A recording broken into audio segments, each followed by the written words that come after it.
Today I realized I never followed up on the first video I made about when I acquired the free 78s from the guy that posted the ad on Craigslist, and I went and fetched a milk crate full of records.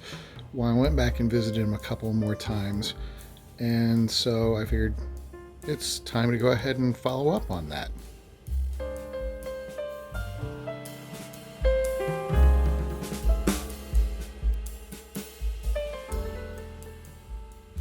Okay, first off, my turntable is a Best Buy brand turntable. It's an Insignia, which is really, truly, just a Audio-Technica ATLP 60 that's been rebranded with actually an upgraded cartridge. So it's a really, really nice turntable. It's more than fair price to go and pick one up over there. So I do recommend it. I've had great luck with it. I love the thing, but it is a 2-speed, so having acquired these 78s, I needed something that I could play around with them on. So surfing around on Facebook Marketplace, I came across this little gig right here. This is a Crosley Messenger. I know it looks rather like a sewing kit or something really cute. Somebody was offering it, saying it was like new, which it turned out it was, very much like new, for just $10 because they weren't satisfied with it. So I drove about 1.5 miles out from my job is all, and went and gave them $10 cash and drove away with the thing. It is really cute. It outputs a decent amount of sound, and it's not something I would want to play, my quality LPs and stuff that's new on that it could potentially not be very good for, but for $10 for something to play around with these 78s, especially shellacs that are used to having the weight of a tone arm that basically had a nail on the end of it bearing down on them, there's no way this thing is going to hurt those. So first step was to recognize that I'm going to need to change out the stylus. So I went online and ordered a 3mm stylus to upgrade from the 0.7mm stylus that it comes with, because the groove width on a 78 is, of course, wider. I'm not going to say most, but a lot of viewers already know this, but I'm stating it for the ones who don't. You can play a 78 with a modern stylus, but it's kind of going to rattle around in the track. It's going to be noisier. It's not going to be very effective, and it's not very good for the record player's stylus or for the record to do so. Second issue that I ran into was basically this. A 78 will often have a much smaller label, 2.5 to 3 inches across sometimes, than a modern traditional record, and as such the real estate of where that groove can go can be much closer. This machine had an auto shut off. My response was to flip it over because it just lifts right out of the case via a little ribbon that's on the side here. So I just took it out of there and then unscrewed the bottom, checked the tone arm, and there was a little hammer underneath that would kind of push a button when that tone arm swung in, and snipped the end off of it because there was not a way to override that auto shut off, so I just eradicated it altogether. Problem solved. It also enables me now to play 3-inch records because unlike many phonographs that's for some reason lock, this thing's tone arm will go all the way to the spindle. I love that about it. I can play hip pocket records on it or anything that I want to pretty much, and that's really neat about it, and it kind of adds to the fun. Now you're probably going to say, sure, great. So now you have something that'll play 78s, that'll play close to the label, but I'm sure it sounds like crap. Actually, no, it actually puts out pretty good volume, and it's pretty clear. Somehow the way the EQ is on the thing, it seems almost ideally suited to 78s, and it sounds really nice from them. So I haven't patched directly to the phone, but I'll give you a demonstration right now. I'll give you a clip of that machine playing a 105-year-old record.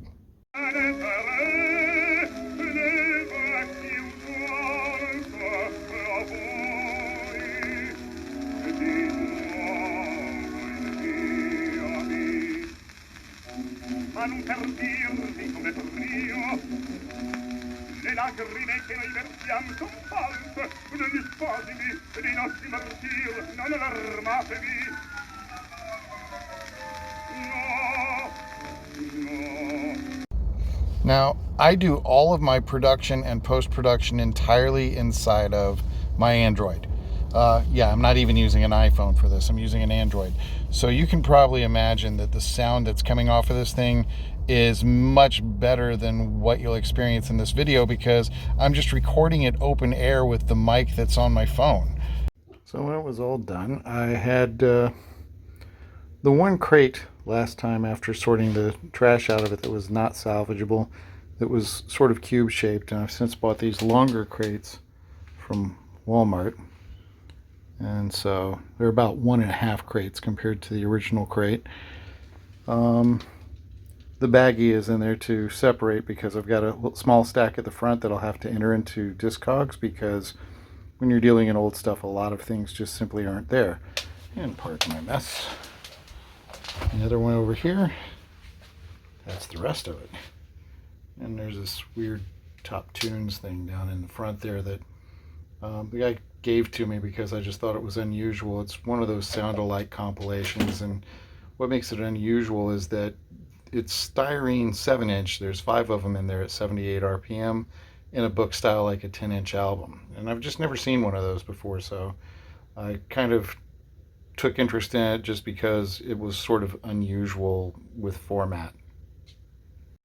Okay, jumping straight to the end. I'm going to go ahead and jump to the end. The last go around visiting this guy, I picked up a bunch of these Victor one-siders. You know. And the curious thing about these were probably about 1902, 1903 through roughly 1922 or something like that they were doing these. I know they all have, a number in the trail off here with different markings on them occasionally, but they're not really specific with what it is that they're saying. And by that I mean this. Apparently, the same as Edison would do multiple takes and use the same catalog number and label, issuing all those takes at one time. Some of these records have 2 and 3 different takes that are out there circulated with the same label. And checking them, I see them listed on Discogs, but I have no idea how to tell one from another. But that said, they are interesting things. All right, towards the end of the dig, the last day of it, I was basically looking for interesting, unusual labels and things that were really, really, really super old. So I found a lot of single-sider labels because a lot of this stuff would date. First 20 years of the 20th century. So going from like 1900 to 1920 for most of them. Now a lot of this stuff, here we go. I'll go ahead and pull this out of the sleeve. This is true of many of the Victor one-siders. You'll find a back label, just a sticker like this.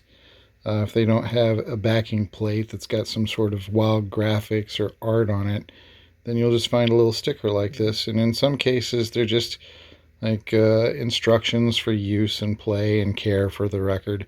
In other situations, they'll actually serve as sort of program notes that have details about the artist and their history or the piece of music that's recorded on there. And so they're always very interesting things to look at and read. And this is a kind of unusual piece. You'll find things like this out there once in a while. A number of labels like this existed during that 20-year period. Basically, there was a format war going on between the lateral cut and the vertical cut, and they had patents on their equipment. So no matter who you licensed material from or what type of disc you tried to produce, if you wanted your stuff to be compatible with their equipment, then you had to pay a royalty over the patent fee. Some companies would create their own phonograph with its own unique hole or spindle and their own records in order to try to bypass this, and they usually did this as just strictly mail order. And this is one of those companies. This has a 1/2-inch hole on it, and It might be an odd speed or something as well. I haven't checked it out. I'm not even sure if this is vertical or lateral. Alright, so from here I've got a couple of stock photos. Harmony disc had a 3/4 inch hole. I used to have some of these Uniteds. That's a 2-inch hole. And this 3-inch monstrosity from Aretino is very rare.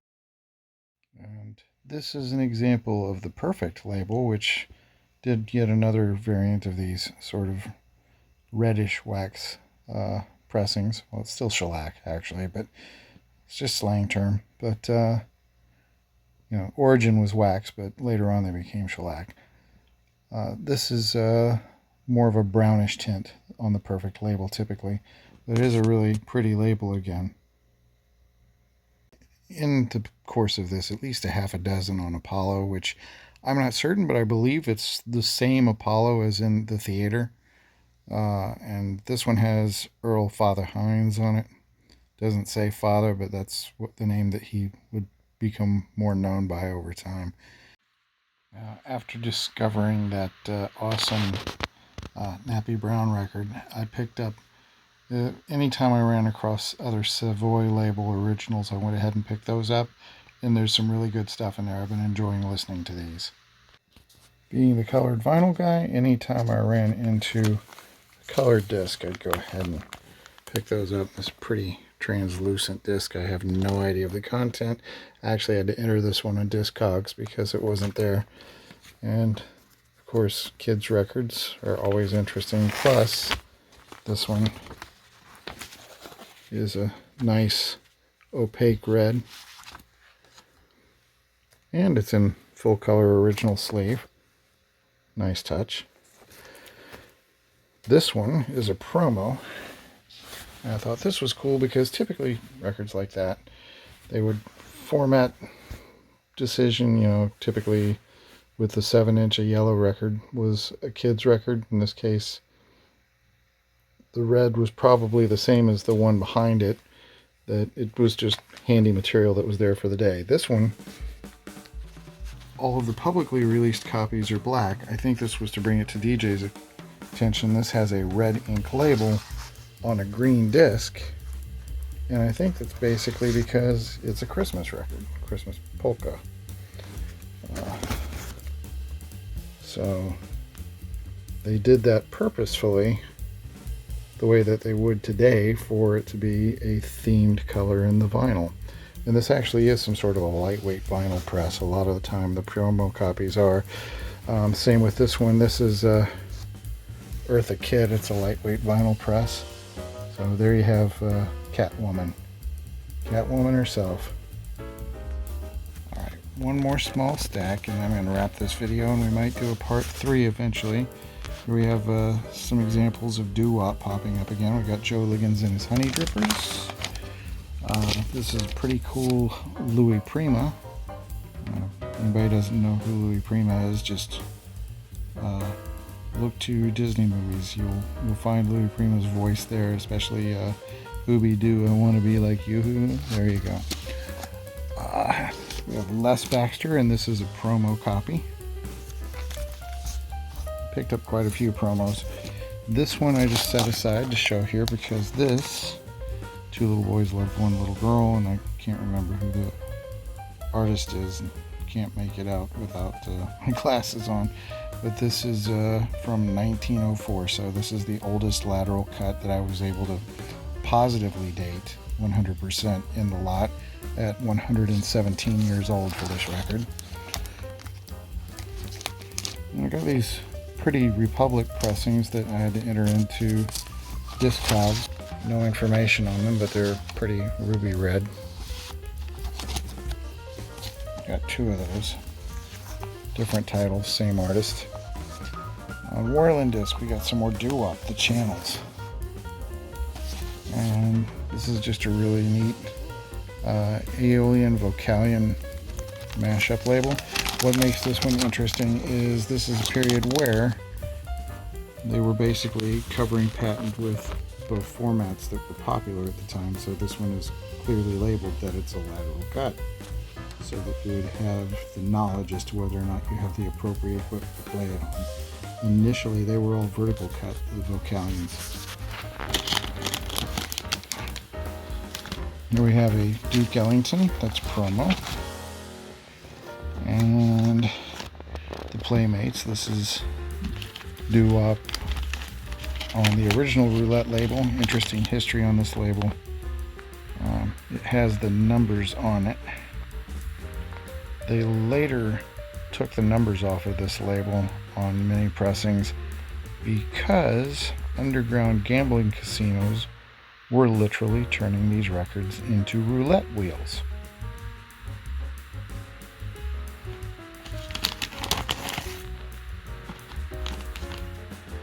Alright, and here we have the Treniers. I think that's another doo-wop on OK. And I got a hold of, this one's one of the most common ones out there, but I got a hold of 2 Vogue picture discs. And this one, even though it's really easy to find, typically it meant a lot to me to find it in the wild because, again, the bulk of my collection, I lost 40 years of collecting about 10 years ago. And the only things that survived were some flexies and 7-inches that were stowed in books. And fortunately, most of my movies and CDs made it, but all my vinyl was gone. I had one of these from the time I was about 6 or 7 years old. It was one of the first picture discs I ever owned. It was a gift from a friend of my mother's, so finding another copy of it, having it back in my collection, kind of means a lot. Plus, me being a Disney fanatic, the title track on this, the A-side, Sugar Blues, that exact recording is in constant rotation. It comes around about every 10-15 tracks at the Boardwalk Resort in Orlando on Disney property. It's one of their properties. And we have another Vogue. And these are not typically worth a whole lot of money. There are a few that are very rare that are. Most of them are not. But they're just incredibly beautiful things. And the reason why so many of them have survived probably is because of their construction. They're a hard vinyl-like surface on the exterior. On the interior, the illustration is actually over an aluminum core, so that has kind of kept them together, whereas most of the Victor picture discs that were released around this time are no longer with us. They've degenerated and just crumbled apart or been shattered or whatever became of them. They're lost, but many of the Vogues have survived. So I think I had a pretty successful dig there. It was 2 or 3 trips out and spread out over a few weeks. It was a lot of fun. Again, there's more to show, so there will be one more video on this collection before this is wrapped up, but I'm going to separate it with some other topics just to keep things sort of moving along and try and keep it interesting. I'll probably have a few more 78 RPM picture discs to show next time as well. They're not Vogues. You might find them interesting. I may even play one. So anyway, thank you for watching and see you real soon.